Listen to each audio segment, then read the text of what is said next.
안녕하세요. 생생법률쇼 진행을 맡은 최승호입니다. 법과 친해지는 제법 좋은 방법, 생생법률쇼. 오늘도 크게 작은 법률 문제로 어려움을 겪고 있는 여러분을 위한 법률 상담은 물론이고요. 세상을 들썩이게 하는 이슈들을 법적으로 풀어보는 시사법률 토크까지 준비되어 있습니다. 법률과 관련해 궁금한 내용이 있으신 분들은 상담 전화 02-557-8295번으로 연락 주시거나 법률방송 홈페이지에 접속 후 법률 상담 게시판에 문의 남겨주세요. 그리고 아래 하단으로 보이는 이메일로도 상담 문의 받고 있습니다. 각 분야 전문 변호사가 무료로 성심성의껏 상담해드리니까요. 많은 참여 바랍니다. 그리고 지금 이 방송은 유튜브를 통해서도 실시간으로 함께 방송되고 있으니까요. 많은 시청 부탁드리고요. 유튜브를 통한 소통 창구도 활짝 열어두겠습니다. 그럼 오늘 도움 주실 변호사님 소개해드리겠습니다. 법무부인 해인의 김배년 변호사 자리하셨습니다. 어서 오세요. 네, 안녕하세요. 법무부인 해인의 김배년 변호사입니다. 오늘도 친절한 상담 해드리겠습니다. 이번 시즌에도 김배년 변호사님만의 속 시원한 상담 기대해도 될까요? 네, 시청자 여러분들의 법률적인 고민들을 최대한 짧지만 아주 깊이 있게 해결해 드려보도록 하겠습니다. 오늘 MC로서 저랑 처음 이렇게 호흡을 맞추게 되셨는데 그 소감이 어떠신지요? 저는 첫 방을 김배년 변호사님이랑 함께하게 돼가지고 시청자들한테 더 유익한 방송을 전달해 드릴 수 있을 것 같습니다. 오늘도 억울하고 답답한 분들께 명쾌, 상쾌, 통쾌한 상담 해주시길 기대해 보겠습니다. 네, 열심히 하겠습니다. 네. 자, 그럼 생생법률쇼 오늘 접수된 상담 미리 살펴볼까요? 교통사고 합의금이 너무 적어요. 180도 돌변한 시어머니. 웃기게 그리는 캐리커처, 웃기게 그려서 고소? 누가 눈사람을 발로 차라고 시켰나요? 다양한 분야의 상담이 접수되었네요. 잠시 후 김배년 변호사님과 함께 속 시원한 해결책을 찾아보도록 하겠습니다. 시청자 여러분도 어떤 해결책이 제시가 될지 계속해서 함께 지켜봐 주시길 바랍니다. 자, 새롭게 돌아온 생생법률쇼 첫 순서는 시청자 여러분이 법과 친해지기를 바라는 의미에서 법과 관련된 상식에 대해서 굵고 짧게 알아보는 시간 준비했는데요.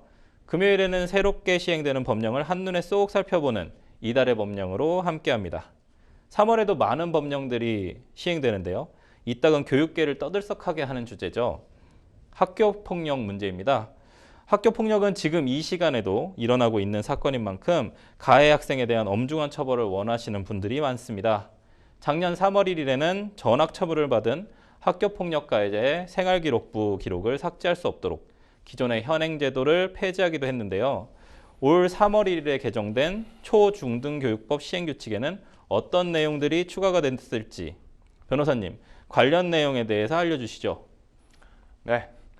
주요 내용은 종전 학교생활기록부 기재 시에 학교폭력 가해 학생에 대한 조치사항을 유형에 따라서 분산 기재하던 것을 학교폭력 조치사항관리라는 항목을 만들어서 일원화하고 출석정지, 학급교체, 전학 등 무거운 처분을 받은 학생에 대해서는 그 처분 기록을 종전의 졸업 후 2년 후 삭제해서 4년 후 삭제로 개정을 한 것입니다.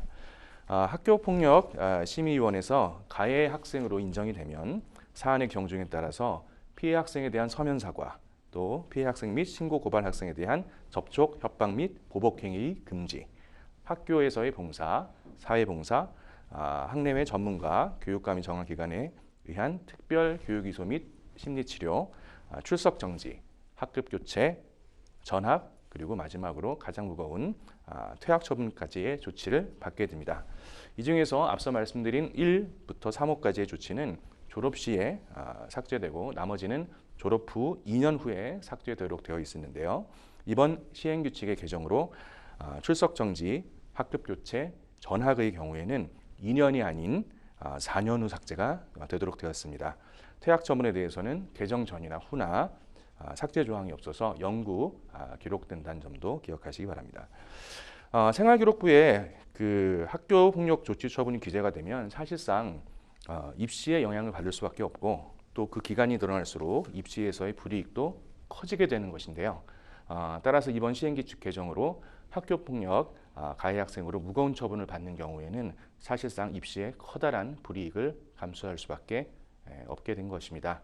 어떤 경우에도 그 학교 폭력은 일어나서는 안 되겠지만 개정된 규정을 참고하셔서 더욱 학교 폭력 예방에 힘써야 하겠습니다.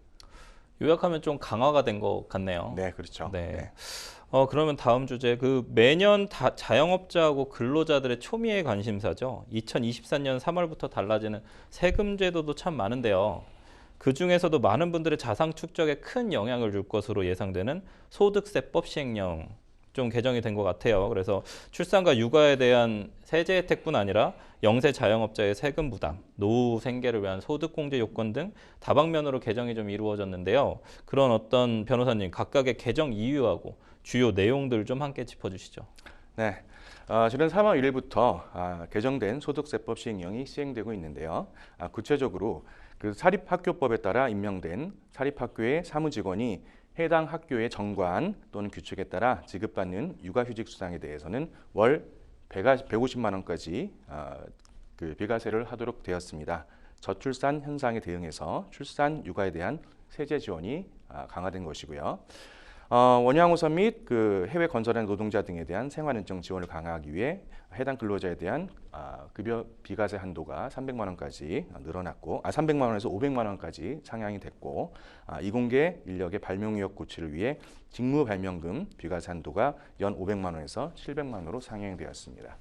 또 근로자를 사용하지 않는 소규모 자영업자나 퀵서비스 배달원 등 노무 제공자가 피보험자로서 부담하는 본인의 고용보험료 및 산재보험료를 필요경비의 범위에 추가하고, 사용자가 종업원의 출산 또는 양육을 지원하기 위해 지급하는 비용이 필요경비에 해당함이 이번 소득세법 시행령에 명시가 되었습니다. 또 주택 담보노후연금을 수령한 자가 그 연금과 관련해서 발생한 이자 비용 상당액을 연 200만 원 한도로 그 세제 혜택을 볼 수 있었는데, 과거 종전 9억 원 이하의 주택에 해당되던 것이 이번에 12억 원 이하의 주택에도 해당되게 변경이 되었습니다. 또 다주택자에 대한 그 양도소득세 중과 한시 적용 배제 대상에 소형 신축 주택 및 지방의 수도권 외의 미분양 주택이 포함이 되었고, 또 그 중과세 유예 기한도 2025년 5월 9일로 연장이 되었다는 점도 참고하시면 좋겠습니다. 과학기술 발전 문제하고 경기가 어렵다 보니까 많은 혜택 부분들이 좀 들어온 것 같아요. 네. 맞죠? 예. 오늘 소개할 마지막 법령입니다. 이달 15일 시행 예정인 고독사 예방 및 관리에 관한 법률인데요. 우리나라는 현재 저출산에 이어서 고령화도 갈수록 심화되고 있죠. 올해 통계청이 발표한 고령자 통계에 따르면 65세 이상 인구가 950만 명으로 전체 인구의 18.4%에 해당됩니다. 2025년에는 고령 인구가 20.6%를 차지함에 따라서 초고령 사회에 도달될 것으로 예상된다고 합니다. 그만큼 노인들의 고독사 예방을 위한 사회적 안전망 구축이 절실해 보이는데요. 변호사님, 어떤 내용들이 새롭게 마련됐나요? 네, 이번 개정안의 주요 내용은 사회보장 정보 시스템과 연계된 고독사 위기 시스템의 구축 및 운영에 관한 규정이 신설된 것입니다. 고독사 예방법은 지난 2020년에 제정이 되어서 2021년부터 시행 중인데요. 그 고독사 위험자의 조기 발견과 고독사 예방 관리 업무를 위한 종합 정보 시스템이 미비하다는 지적이 많았습니다. 개정안은 이러한 점을 개선하고자 복지부 장관은 사회보장 기본법에 따라 설치된 사회보장 정보 시스템과 연계하여 고독사 예방 및 관리 업무에 필요한 각종 정보의 효율적 처리, 기관 간 정보를 공유하는 고독사 위기 대응 시스템을 구축 운영할 수 있도록 했습니다. 또 예방 정책의 효율적인 수행을 위해서 복지부 장관을 위원장으로 하는 20명 내외의 고독사 예방 협의회를 법률에 규정을 하고, 고독사 예방 정책의 중장기 정책 목표 및 추진 방향, 추직 실천의 평가 등을 협의해 나가도록 했습니다. 이번 개정으로 좀 더 신속한 대응 시스템이 구축이 되어서 공적인 안전망 속에서 고독사가 예방될 수 있기를 기대해 봅니다. 네, 초고령 사회가 찾아오다 보니까 네. 어떤 안전 시스템이나 좀 대응 시스템을 마련하는 법령 개정들이 좀 있었던 것 같아요. 네. 그렇죠? 네, 지금까지 새롭게 시행되는 법률을 살펴보는 이달의 법령 함께했습니다. 여러분은 지금 생생법률쇼와 함께하고 계십니다.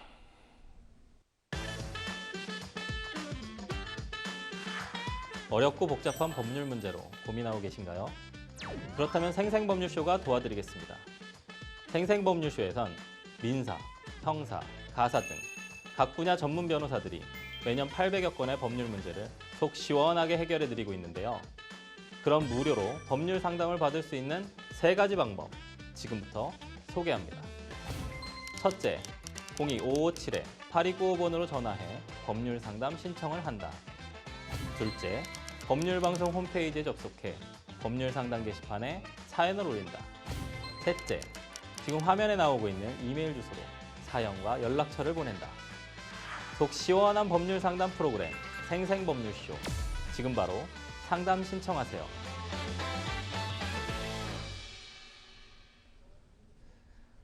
지금부터는 생생법률쇼가 자랑하는 성심성의 무료 법률 상담 시작해 보겠습니다. 전화 상담 연결돼 있는데요. 받아보죠. 안녕하세요. 여보세요? 네, 어떤 점이 궁금해서 연락 주셨나요? 아, 교통사고 나왔고, 예. 네. 합의로 본 상태거든요. 합의로 봤는데 너무 억울해서 내가 문의를 한번 해보려고. 어떤 부분이 좀 억울하시죠? 아, 내 월급하고 다 계산해준다 하더만은 너무 돈이 작아서 네. 너무 좀 억울합니다. 이 돈이 작아서. 아, 사고가 났는데 혹시 사고가 어떻게 났는지 좀 말씀해 주실 수 있으실까요? 아, 상대방 차량은 비보호 좌회전이고, 예. 네, 비보호자 회전이었고요. 예, 내는 직진이고, 예. 네. 직진하고 있는데 차가 갑자기 들어오는 바람에 비키다가 단독 사고라. 아, 네네. 피하다가 단독 사고가 나셨어요. 네. 그래서 혹시 뭐 과실 비율이나 이런 것들이 책정이 됐을까요? 저 보험사들끼리 해갖고 7대3을 놓대. 아, 7대 3이 나오셨는데 좀 억울하신 부분이 좀 있으신 것 같아요. 그래서 사연 좀 잘 들었는데 옆에 김배년 변호사님 나와 계십니다. 그래서 김배년 변호사님한테 상담 좀 받아보도록 하겠습니다. 예, 예. 네, 인사하시죠. 네. 예, 안녕하십니까. 옥천입니다. 네, 안녕하세요. 김배년 변호사입니다. 예, 사건에 조금 더 여쭤보겠는데요. 예. 실제로 지금 아까 합의금이 조금 부족하다고 말씀을 하셨는데 예. 제시 받으신 합의금 수준은 뭐 어느 정도 되시나요? 400만 원요. 아, 400만 원이요. 예. 예, 실제로 지금 피해를 입으신 내용은 어떻게 되세요? 예? 피해를 입으신 부분이 뭐 자동차만 어떤 손해가 있으신 건지 아니면 신체도 손해가 있으신 건지요? 진단 3주 나거든요. 3주 말씀하셨나요? 예, 3주 났는데 3주 갖고는 안 되더라고요. 네, 입원 치료를 받으셨습니까? 예, 그래 눈도 아직 치료로 더 받아야 되고요. 네. 그런 와중에 제가 합의로 보자 해갖고 내가 통원치료 하기라 공개나 빨리 합의로 좀 받자고 그렇게 해서 내가 좀 어리숙해갖고 합의로 빨리 받는데 네. 예, 내 월급이 한 달에 400만 원 정도 되거든요. 네. 그러시면은 3주간 아예 지금 하시던 일을 좀 못 하셨나요? 예, 한 달 지금까지 작년 1월 25일 사고가 나왔고 지금까지 일로 못 하고 있거든요. 아, 네. 꽤 지금 그러시면은 일을 못 하신 기간이 좀 되시는 것 같은데 눈이 안 좋아서요. 눈이요?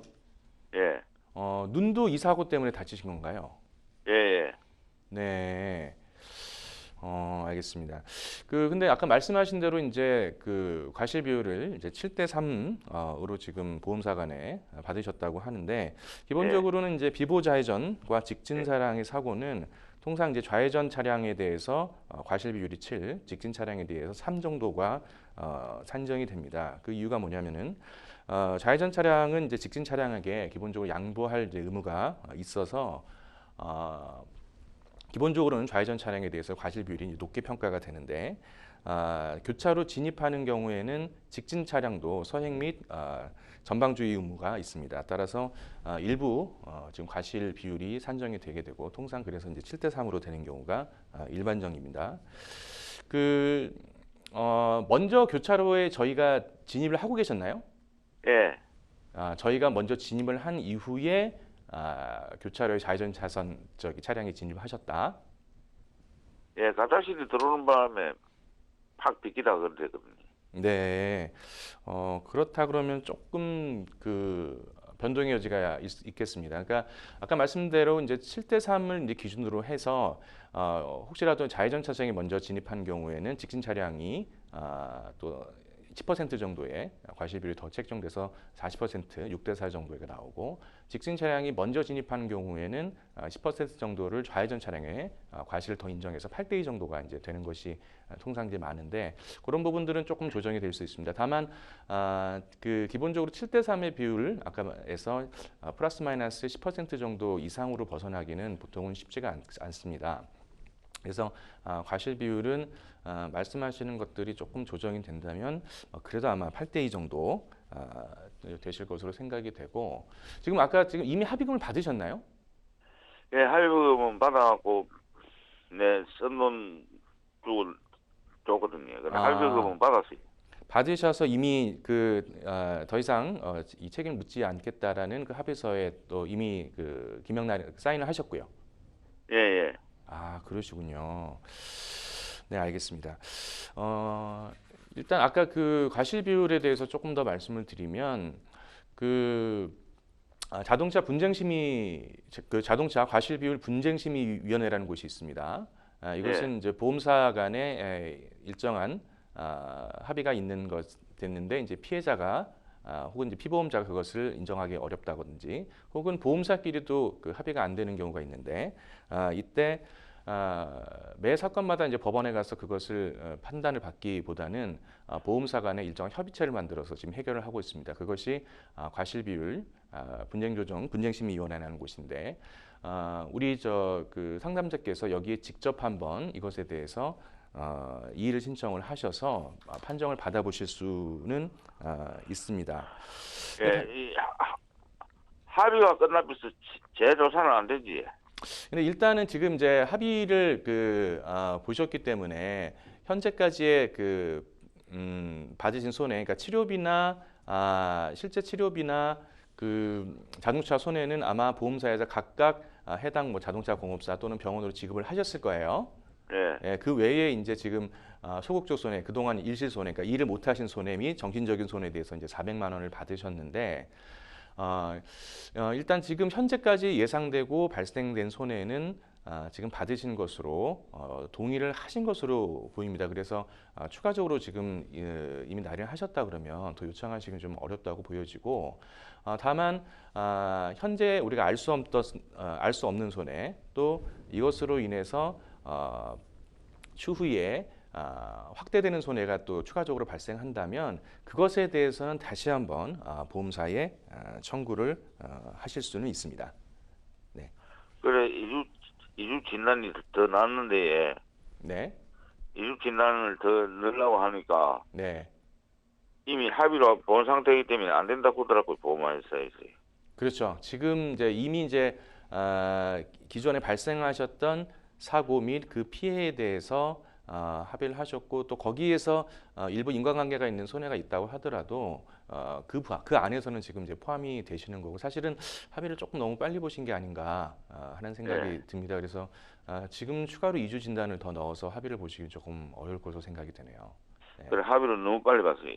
그렇죠. 그러니까 좀 치료를 이제 일단은 지금 받으신 합의금이나 이것으로 좀 더 받아보시고 혹은 이후에 내가 생각할 수 없었던 어떤 신체의 다른 손해나 또 좀 아프신 곳이 발생한다면 그것을 다시 한번 좀 얘기해 보실 수는 있겠습니다. 네. 여보세요? 네, 상담자님. 네, 네. 예. 네, 어떻게 더 궁금하신 점 있으실까요? 아니, 네. 월급이 400만 원인데, 네, 네, 네. 합의금이 400만 원 돼갖고는 안 된다니까. 저기에서 보험회사에서 책정한 게 150만 원 논다고 하더라고요. 예. 네네. 네. 우리가 이제 그 손해를 산정하는 방법을 말씀을 드리면은 우리가 이제 손해는 우리가 뭐 법률적인 말씀은 여기서 조금 이제 드린다면은 그 적극적인 손해, 우리가 법률적인 용어를 말씀드리면 적극적인 손해, 또 소극적인 손해, 정신적인 손해, 이렇게 세 가지로 이제 나눠서 사실상 이제 판단을 합니다. 적극적인 손해는 이제 해당 사고로 직접 발생된 피해, 즉 내 몸이 다치고 또 내 차가 망가지고 이제 이러한 이제 손해에 대해서 이제 손해를 말씀을 이제 드리는 거고, 그러니까 현재 상황에서는 자동차 수리비 또 지금까지 나온 병원비를 생각을 하시면 되겠습니다. 그 다음에 이제 소극적 손해라는 것이 있는데 아마 지금 이것이 조금 이제 문제가 되는 것 같은데, 내가 이 손해로 인해서 얻을 수 있었던 내 소득을 얻지 못한 것에 대한 손해. 그것이 이제 지금 이제 소극적 손해라고 하는 것이고요. 예. 그 다음에 이제 우리가 흔히 그 얘기하는 위자료라고 하는 정신적인 손해라는 것을 이제 또 별도로 청구를 할 수가 있습니다. 지금 일실손해, 즉 소극적 손해와 정신적 손해를 합쳐서 400만 원을 받으신 것 같아요. 예. 다만 이제 3주에 지금 치료를 받으셨고 또 추가적인 아마 안전가료가 조금 더 필요하신 이제 상황이라서 말씀하시는 대로 지금 한 달 이상을 지금 일을 못 하셨고 한 달에 지금 소득이 대략 아까 400만 원 정도 예. 우리 말씀을 하셨잖아요. 그렇다 예. 그러면은 한 달만 계산을 하더라도 400만 원 사실 예. 소극적 손해가 발생을 한 거고, 거기에 보통 위자료가 100만 원에서 200만 원 정도 우리가 책정이 되는데, 그렇다고 본다 그러면은 사실은 조금 더 제 생각에는 한 200만 원, 또 많게는 200~300만 원 정도는 더 받으실 수도 있었다는 생각이 좀 들긴 합니다. 다만 이제 여기에다가 과실 비율을 또 생각을 하셔야 됩니다. 그래서 예. 내가 아까 제가 말씀드렸던 그 세 가지로 구분되는 손해를 다 합쳐서 거기에서 30%는 이제 내 과실이니까 예. 70%만 받아낼 수 있습니다. 그러니까 실제로 내 손해가 만약에 한 600만 원으로 산정이 됐다라고 네. 한다 그러면 70%만 받을 수 있기 때문에 그러면은 600만 원 곱하기 70%에서 420만 원이 되겠죠. 예. 예. 그렇다고 한다면은 그렇게 본다면은 400만 원이면은 뭐 크게 차이 나지 않는 금액을 받으셨다라고도 볼 수는 있겠는데, 아까 말씀드린 대로 이제 과실 비율을 조금 더 높게 아마 인정받으실 여지도 있었던 것 같고, 일실 일을 못 하신 기간도 아까 뭐 한 달에서 한 달 반 정도는 지금 되시는 것으로 1월 중순 정도 말씀하셨으니까 예. 된다고 생각을 한다 그러면 조금 뭐 아쉬운 부분이 또 없지는 않다는 생각이 듭니다. 다만 이제 말씀하신 대로 이미 이제 지금까지의 발생한 손해에 대해서 나는 400만 원으로 그 피해 보상에 합의하겠다라고 이미 그 계약을 하셨기 때문에, 합의를 보셨기 때문에 현재까지 발생한 그 피해에 대해서 추가적인 청구를 하시기는 어렵다고 보여집니다. 조금 아쉬운 부분이 있네요. 네. 예. 잘 알겠습니다. 네, 상담자님, 그 변호사님 말씀대로 어떻게 좀 진행하시면 좀 해결이 되실 것 같은가요? 예. 네, 그러면 아무쪼록 잘 해결되시길 바라겠고요. 오늘 상담은 여기까지니까요. 감사합니다. 연락 주셔서 감사합니다. 예. 보험회사요. 네네. 보험회사요 어디 뭐 고발하고 그런 데는 없지. 보험사요. 예. 보험사의 어떤, 저희가 말이 좀 잘 안 들려서 다시 한번 말씀해 주시겠습니까? 보험회사 상대로 네네.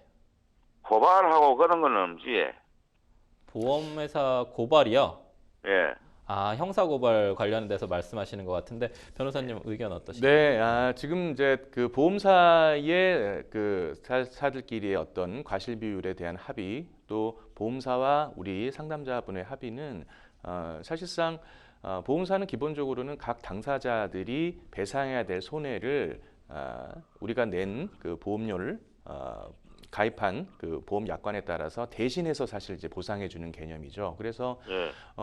사실상 기본적으로 내가 과실 비율에 동의하지 않는다든지, 또 내가 보험사에서 제시한 그 손해금에 대해서 합의하지 않으면은 사실상 보험회사는 보험사끼리 합의를 할 수가 없습니다.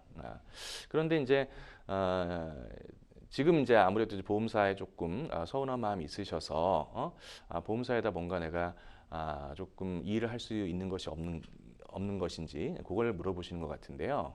예. 이미 아마 조금 더 이제 법률적인 내용을 알고 상담 미리 받으셨다 그러면 굳이 먼저 합의하실 필요가 없고 또 과실 비율에 대해서도 우리 분쟁심의위원회를 통해서 한 번 더 따져보실 수 있는 기회가 충분히 있었는데 그것을 좀 안내받지 못하고 서둘러서 합의를 하신 것은 조금 아쉽기는 하지만 그렇다고 해서 기본적으로 우리 상담자께서 직접 이제 자발적으로 동의하신 내용이 있기 때문에 지금 와서 이제 보험사에 대해서 별다른 이의를 신청하시기는 다소 좀 어려운 점이 있다고 생각이 됩니다. 네. 예, 잘 알겠습니다. 네, 상담자님. 좀 그 형사 고소고발 쪽은 어쨌든 민사 합의를 이미 본 상황에서는 좀 어렵다고 이제 변호사님께서 말씀해 주신 거고요. 오늘 이렇게 상담 주셔서 연락 주셔서 감사합니다. 네, 고맙습니다. 네. 예. 변호사님 좀 너무 일찍 합의를 봐서 좀 네. 안타까운 상황인 것 같아요. 네. 근데 뭐 물론 과실 비율 관련해서는 뭐 법원이 과실 비율에 대한 부분을 정할 수 있는 권한이 있으니까요. 근데 아까 말씀하셨던 그 자동차 과실 분쟁 심의위원회 혹시 뭐 여기서 더 가능할까요?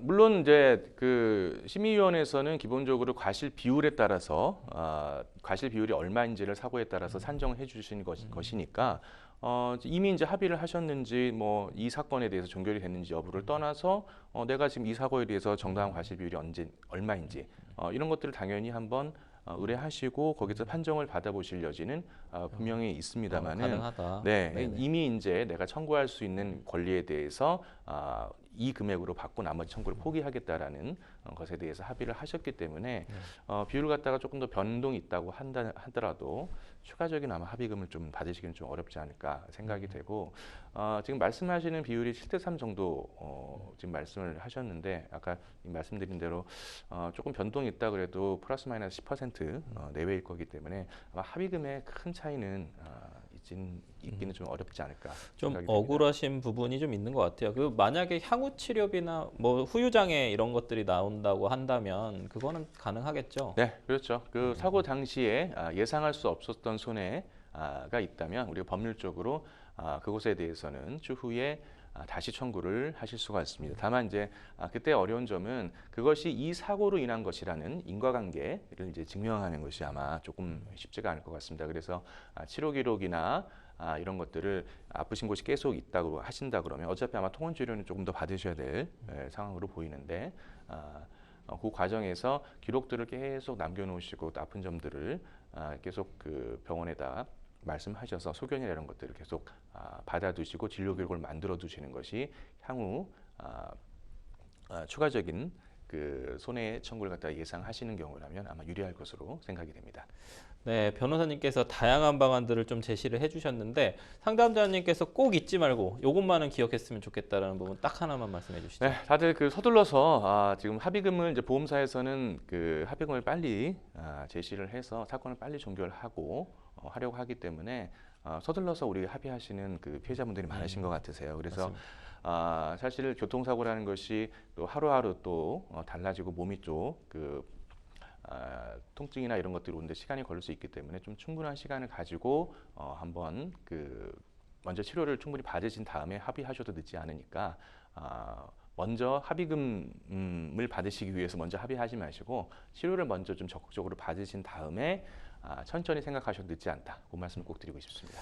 네, 김배년 변호사님께서 좋은 말씀 많이 해주셔서 상담자님한테 많은 도움이 되셨으면 좋겠습니다. 여러분은 지금 생생법률쇼와 함께하고 계십니다.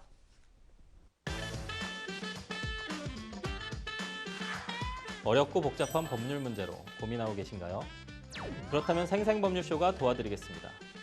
생생법률쇼에선 민사, 형사, 가사 등 각 분야 전문 변호사들이 매년 800여 건의 법률 문제를 속 시원하게 해결해드리고 있는데요.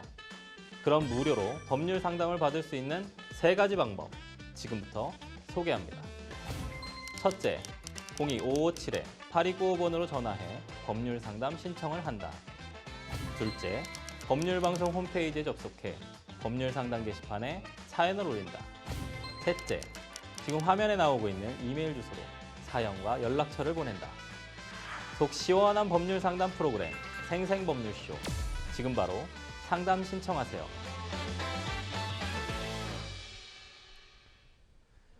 네, 자 이번에는 법률방송 이메일을 통해 들어온 여러분의 고민을 해결해 드리겠습니다. 어떤 내용인지 보실까요? 저는 중매로 축산업에 종사하는 남편과 결혼했습니다. 신혼 때는 남편과 시댁 식구들의 사랑을 받으면서 즐겁게 보냈습니다. 그런데 딸아이를 낳고 나서부터 모든 게 달라졌습니다.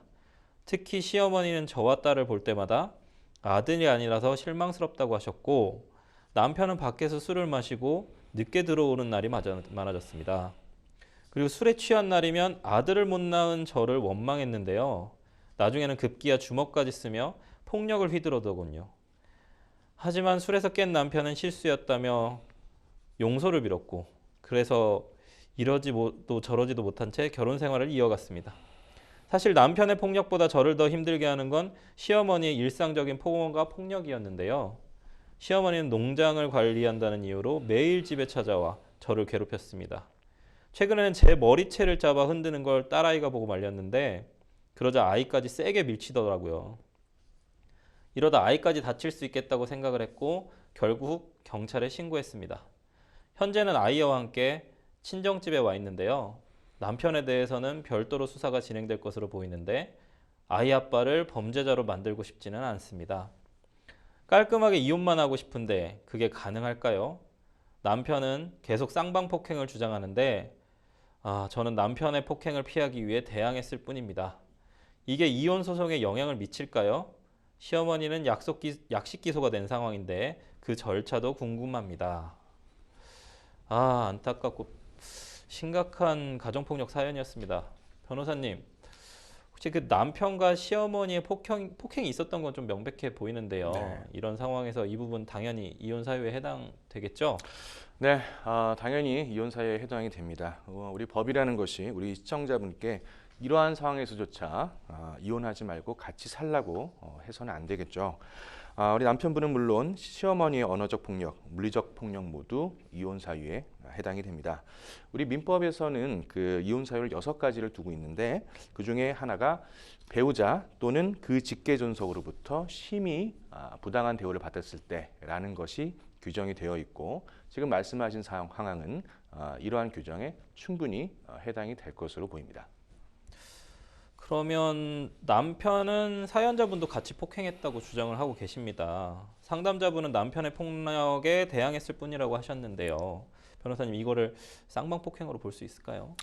네, 그 내용은 아마 구체적인 사정에 따라서 조금 더 아마 살펴봐야 될 내용이 있지 않을까 싶습니다. 우리 쌍방폭행이 될 수도 있고 정당방위가 될 수도 있습니다. 그 정당방위가 무엇인지 좀 말씀을 드려보면은 그 타인이 자신이나 타인을 보호하기 위해서 부득이 그 상대방에게 가해를 하는 것을 우리 정당방위라고 하는데요. 지금 이제 폭행에 대항하셨다고 하시는데 그 폭행을 중단시키기 위해서 부득이하게 물리력을 사용하신 정도였다면 정당방위에 해당이 될 것이고요. 그것을 넘어서 물리적 행위가 있으면 인정이 안 될 수도 있습니다. 다만 말씀하시는 어떤 그 상황과 같이 살고 계셨고 그러한 분위기 속에서 폭행이 이루어졌다면 쌍방 폭행이라기보다는 아마 대략은 그 정당방위에 포함이 되지 않을까 그런 예상을 해봅니다. 네.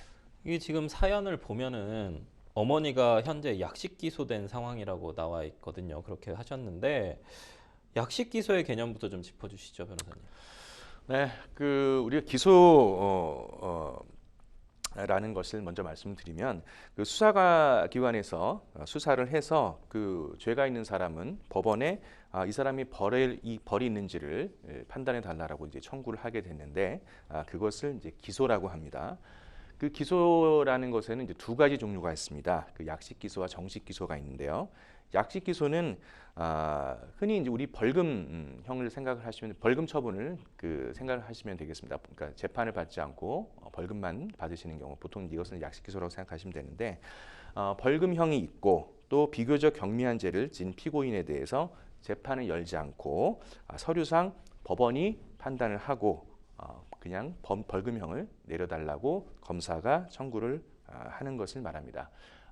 정식 기소는 반대로 이와 달리 판사에게 정식 재판을 열어서 피고인이 죄가 있는지를 판단하여 처벌을 해달라고 하는 것입니다. 신호를 위반해서 우리 그 도로교통법만을 위반을 해도 벌금을 이제 물게 되는데 뭐 이럴 때마다 매번 재판에 출석해야 된다 그러면 다소 좀 지나치겠죠. 따라서 벌금 정도로 충분히 그 처벌이 되는 사건에 대해서는 주로 검사가 약식 기소를 하고 있습니다.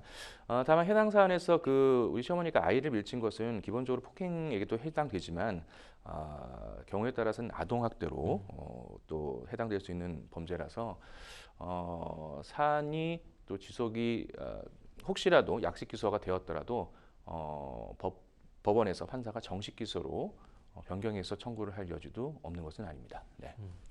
약식 기소가 이루어지면 일반적으로 법원에서는 약식 명령을 내리는데요. 그 약식 명령이 모든 범죄에 적용이 가능한 건지 궁금한데요. 어떤가요, 변호사님? 네, 말씀드린 대로 약식 기소는 벌금형을 내려달라는 이제 검사의 청구이기 때문에 기본적으로는 법에 벌금형이 규정이 되어 있습니다. 되어 있어야 됩니다. 살인죄 같이 아주 무거운 죄는 기본적으로 벌금형이라는 게 존재할 수가 없습니다. 따라서 약식 기소 자체가 불가능하겠죠. 또 벌금형이 있더라도 규정이 되어 있더라도 사건의 내용상 이것은 그냥 벌금형으로 충분히 가름이 가능하다라고 할 정도의 가벼운 사안이어야 됩니다. 피고의 행위가 단순히 벌금형으로 끝날 정도의 어떤 그 무게가 아니라 그러면 벌금형이 규정되어 있더라도 검사는 정식 기소를 하게 되고요. 검사가 약식 기소를 했는데도 판사가 그 내용을 보고서는 이 내용은 약식 기소로 할 사안이 아니고 정식 재판을 해봐야겠다라고 해서 정식 기소로 넘겨서 정식 재판을 열 수도 있습니다. 따라서 징역형을 받을 만큼 사안이 무거워서는 안 됩니다. 네. 그 내용을 보면은 시어머니한테도 위자료를 좀 청구하려고 하고요. 그래서 상담자님께서는 이혼을 원하기는 합니다. 근데 아이 아버지가 범죄자는 되지 않는다고 하셨어요. 원치 않는다고 하셨습니다. 그래서 혹시 수사가 시작된 이후라도 처벌을 면할 수는 있을까요? 그 남편분이? 네, 그 남편분은 지금 우리 상담자님께 폭행을 행사를 하셨죠. 그래서 이제 폭행죄로 지금 처벌이 될 수 있을 텐데요. 다만 이제 이 폭행죄는 반의사불벌죄라는 것에 해당입니다. 그러니까 반의사불벌죄가 무엇인지 좀 말씀을 드리면 일반적으로는 죄를 짓게 되면 피해자의 의사와 무관하게는 처벌이 되는 것이 원칙이고 처벌이 피해자가 가해자의 처벌을 원하는지 여부는 가해자의 처벌을 얼마나 무겁게 할지 가볍게 할지라는 양형에만 관계가 됩니다. 다만 지금 그 일반적인 생활범죄 중에 또 가벼운 죄 중에는 범죄자의 양산을 막고 또 피해자의 의사를 존중한다는 차원에서 몇몇 범죄를 피해자가 명시적으로 처벌을 원하지 않는 경우에는 처벌을 할 수 없도록 규정을 해놨는데요. 이러한 죄를 반의사 불벌죄라고 합니다. 지금 오늘 말씀하시는 그 폭행죄가 대표적인 반의사 불벌죄입니다.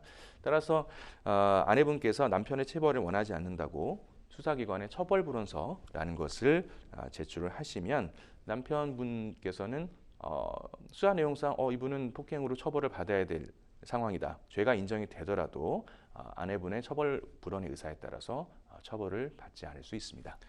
네, 변호사님께서 말씀해 주신 대로 이렇게 상담자님께서 좀 해결을 좀 잘 하시고 내용 잘 하시고 좋은 대로 하셔서 잘 해결하시길 바라겠습니다. 네, 다음 상담으로 넘어가겠습니다. 계속해서 법률방송 이메일을 통해 들어온 여러분의 고민을 해결해 드리겠습니다. 어떤 내용인지 볼까요? 저는 캐리커처를 그리는 화가입니다. 얼마 전 한 커플 손님의 캐리커처를 그려주었는데요. 다 그리고 그림을 보여주자 표정이 상당히 좋지 않더라고요. 나중에 제 소속 기업 쪽으로 연락이 왔는데 캐리커처가 너무 우스꽝스럽게 나왔다며 고소를 진행할 예정이랍니다. 캐리커처는 원래 웃기고 개성 있게 그리는 그림인데 재밌게 그렸다는 이유로 명예훼손 고소를 진행한다는 것이 이해가 가질 않습니다. 상대가 고소를 해서 재판에 들어가면 당연히 제가 이기겠죠? 라고 이렇게 사연이 왔는데요. 만약에 이 사연의 내용에 법적 근거가 좀 적용이 된다면 어떤 항목이 적용될 수 있을까요, 변호사님? 글쎄요, 캐리커처가 너무 우스꽝스럽게 나온 게 네.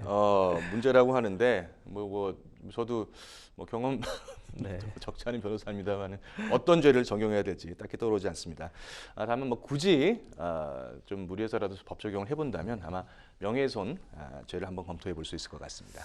그렇다면은 그 명예훼손죄의 좀 정확한 좀 정의를 좀 소개를 좀 해주시죠. 네, 명예라는 것은 그 사람의 그 인격적 가치에 대한 사회적인 평가를 하는데요. 따라서 명예훼손이라는 사람의 사회적 평가를 떨어뜨리는 이제 행위를 말합니다. 우리 형법에서 이제 명예훼손죄에서 규정하고 있는데 공연히 사람의 명예를 훼손한 자는 2년 이하의 징역이나 공연히 사실을 적시하여 사람의 명예를 훼손한 자는 2년 이하의 징역이나 금고 또는 500만 원 이하의 벌금형에 처하도록 하고 있고 공연히 허위의 사실을 적시해서 사람의 명예를 훼손한 자는 좀 더 가중해서 5년 이하의 징역 또는 10년 이하의 자격증지 1천만 원 이하의 벌금에 처한다고 규정하고 있습니다. 아까 저희도 좀 둘 다 법조인이니까 좀 웃기는 했습니다만 이 고소를 하기는 뭐 고소의 자유가 있으니까 고소는 할 수는 있겠죠, 그렇죠? 만약에 회사 측으로 좀 연락이 왔다는데 기업은 어떤 식으로 좀 대응을 해야 될까요? 네, 다만 이제 고소가 되면 고소는 누구든지 할 수 있기 때문에 고소가 되면 수사 결과 처벌이 되지 않더라도 우리 화가분께서 피의자 신분이 돼서 조사를 봐야 되는 좀 불편이 있기 때문에 가급적 손님이 납득할 수 있도록 좀 설명을 잘 하시는 것이 좀 바람직하겠죠. 다만 손님이 이를 이유로 금전적인 어떤 보상을 요구한다든지 할 수도 있겠습니다. 이것은 이 정도에 대해서는 전혀 응하실 필요가 없다고 생각이 되고 만약에 그것이 지속적으로 반복된다면 공갈죄나 이런 것들도 한번 고려해 볼 수는 있습니다. 네. 공갈죄 쪽으로 좀 해결을 할 수도 있다. 네. 만약에 이 커플 손님 좀 무리해서 좀 고소를 해서 만약에 온다면 이쪽 삼당자님께서 무고죄 혹은 다른 이유로 좀 맞고소가 가능할까요? 무고죄는 그 타인으로 하여금 형사처분 또는 징계처분을 할 목적으로 공무소 또는 공무원에 대해서 허위의 사실을 신고한 자를 처벌하는 규정인데요. 실제 손님이 그 고소에 이르게 된다 그러면 한번 검토를 해볼 수는 있겠지만 무고죄까지 해당이 되긴 좀 어렵다고 생각이 됩니다. 무고죄가 되려면 허위의 사실, 즉 없던 사실을 아예 꾸며서 고소를 해야 되는데 일단 이제 이 사건에서 캐리커처를 이제 그린 것은 있고 다만 그 캐리커처가 우리가 일반적으로 얘기하는 다소 익살스럽고 우습게 표현한 것이냐 아니면은 사람의 사회적 평가를 떨어뜨릴 정도에 이르는 것이냐 이런 거에 대한 판단의 여지에 있기 때문에 기본적으로 무고죄까지는 해당이 되기는 어렵다고 보여집니다. 네. 이게 우스꽝스러운 부분이 쟁점이 될 것 같은데요. 네. 만약에 실제 재판이 좀 진행이 되면 누가 이길까요? 형사고소를 제기한다고 해도 우리 화가분께서 처벌될 가능성은 거의 없다고 보여지고요.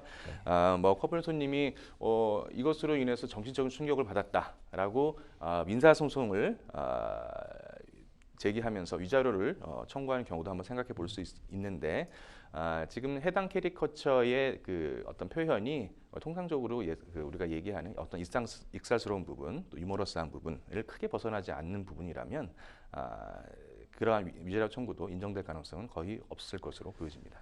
너무 걱정 안 해도 되겠죠? 네. 네. 상담자님 아무쪼록 좀 해결이 잘 됐으면 좋겠습니다. 그리고 자 그러면 다음 상담으로 좀 넘어가겠습니다. 이번에도 법률방송 이메일을 통해서 들어온 여러분의 고민을 해결해 드리겠습니다. 어떤 내용인지 보실까요? 얼마 전 눈이 펑펑 온 날이었는데 올 겨울 마지막 눈일 거라 생각해서 아이와 함께 눈사람을 만들었습니다. 눈사람이 계속 무너지기에 길가에 있는 차량 진입금지 기둥을 뼈대로 삼아서 눈사람을 만들었는데 다 만들고 집에 들어가자 관리실에서 연락이 왔습니다. 누군가 저희가 만든 눈사람을 발로 찼는데 안에 들어있던 기둥 때문에 부상을 당해서 저희에게 손해배상 청구를 하겠다는 이야기였습니다. 상식적으로 눈사람을 차라고 만든 것도 아니고 본인이 마음대로 자기가 만든 눈사람을 부셔놓고 저런 식으로 나오는 것이 이해가 가지 않는데 만약 상대가 정말 고소를 하면 어떻게 대처해야 할까요? 저희가 만든 그 눈사람을 부수다가 부상당한 사건 이런 경우에는 어떤 항목이 좀 적용될 수 있을까요, 변호사님? 양측 다 한번 생각해 봐야 될 것 같은데요. 눈사람을 만드신 분 입장에서는 내가 만든 눈사람을 망가뜨린 것이니까 형사적으로 재물손괴, 또 민사적으로는 하나의 손해배상을 한번 생각해 보실 수가 있고, 발로 차서 다치신 분 입장에서는 상해를 당한 것이니까 상해죄 또는 또 민사적으로 손해배상 청구를 한번 생각해 볼 수 있을 것 같습니다. 눈사람을 만들 때 이 정도 되면 기둥을 토대로 좀 이렇게 쇠 기둥일 거 아닙니까? 근데 주변에 차지 말라고 표시를 해놓아야만 하나요? 내가 한 행위로 다른 사람이 고의든 과실이든 어떤 손해를 입을 가능성이 있을 것으로 예상이 된다면 그것을 회피시키기 위한 고지 의무가 있을 수는 있습니다. 우리가 벽에 페인트를 칠하고 나서 페인트주의라고 우리가 그렇죠. 붙여놓는 일을 한번 생각해 보시면 쉽게 아마 예를 생각해 볼 수 있을 텐데요. 다만 지나가던 사람이 아이와 함께 만들어 놓은 눈사람을 발로 차서 망가뜨릴 가능성을 예견할 수 있을까요? 그렇게 보기는 좀 어려울 것 같습니다. 그래서 지금 이 상황에서 눈사람을 차지 말라고 표시할 의무는 전혀 없을 것으로 생각이 됩니다. 근데 어쨌든 다치긴 다친 거란 말이죠. 이랬을 때 뭐 고의 또는 과실로 인해서 어쨌든 좀 누군가가 다친 것 같은데 만약에 고의 또는 과실이 해당된다 안 된다를 떠나서 만약에 상담자님이 부상자 분에게 치료비를 보상을 해줘야 될까요? 이런 상황에서? 기둥을 이용해서 눈사람을 만든 행위는 남을 다치게 하려는 의도가 있었던 것은 그렇죠. 이제 전혀 아니거든요. 그래서 우리가 타인에게 손해배상을 하기 위해서는 기본적으로 고의과실에 의한 불법 행위가 성립이 돼야 되는데 현재 지금 우리 상담자님의 상황에서는 그러한 고의과실 또 불법 행위가 성립하기는 좀 어려울 것으로 보입니다. 따라서 치료비 보상에 어떤 손해배상 의무도 전혀 발생하지 않을 것으로 생각이 됩니다. 그렇다면은 약간 뭐 예측 가능성이나 이런 예견 가능성 이런 부분까지 생각을 안 하고 안에 기둥을 넣어서 눈사람을 만들어도 된다. 항상 그렇다고 볼 수는 없겠죠. 가령 예를 들어 사람의 어떤 발로 차는 상황을 좀 유발하는 어떤 상황이라든지 그렇다 그러면은 조금 달라질 수는 있겠습니다만은 지금 말씀하신 대로 눈이 내려서 아이와 함께 집 앞에 나가서 눈사람을 만들고 그것을 기둥을 안에 이용했다 하더라도 기본적으로 눈사람을 찰 것을 예상한다는 것은 일반적으로는 조금 어렵죠. 그래서 그렇게 보기엔 좀 쉽지 않을 그럼 것 같습니다. 반대로 만약에 재물손괴죄로 고소를 할 수가 있을까요? 재물손괴죄는 타인의 재물, 문서 또는 전자기록 등을 손괴하거나 그 효용을 해친 사람을 처벌을 하는 것인데요. 일단 이제 발로 찬서 눈가를 만드는 눈사람을 망가뜨린 사실은 있으니 일단 이 눈사람이 타인의 재물인지를 한번 생각을 해봐야 되겠죠. 재물이라는 것은 이제 경제적인 가치가 있는 물건인데 눈이 내려 아이와 만든 눈사람이 재물적인 어떤 가치가 있다라고 보기는 어렵습니다. 부모와 우리 아이 사이에 정서적인 가치는 있겠지만 경제적인 가치가 있다 그렇게 좀 보기는 어려워서 아마 재물손괴죄는 인정되기 어려울 것으로 보여집니다. 이 상담자의 핸드폰 번호 좀 알아낸 것 같아요. 문제가 되지 않을까요? 개인정보 보호. 지금 관리실에서 전화를 만약에 받으셨다 그러면 이제 관리실에서는 기본적으로 내가 연락을 받기 위해서 이제 정보를 제공을 했고 아마 개인정보 동의도 하셨을 거기 때문에 거기에 대해서는 아마 큰 문제가 없으실 것 같은데 만약 지금 발로 차신 분이 관리실을 통해서 내 번호를 알아냈다라면 관리실에서 제 동의 없이 개인정보를 갖다가 지금 발로 찬 사람에게 전달을 한 것이기 때문에 거기에 대해서는 개인정보보호법 위반의 소지가 있을 것으로 생각이 됩니다. 네, 생생법률쇼 많은 분들의 상담 전화가 걸려오고 있는데요. 오늘 상담은 여기까지 하겠습니다. 그래서 도움이 필요하신 분들은 주저 마시고 연락 주시고요. 법률 상담 참여 방법 다시 한번 알려드리겠습니다. 상담 전화 02-557-8295번으로 연락 주시고요. 오늘 함께 해주신 김배년 변호사님 감사합니다. 네. 오늘 순서는 여기까지입니다. 시청해 주셔서 감사합니다.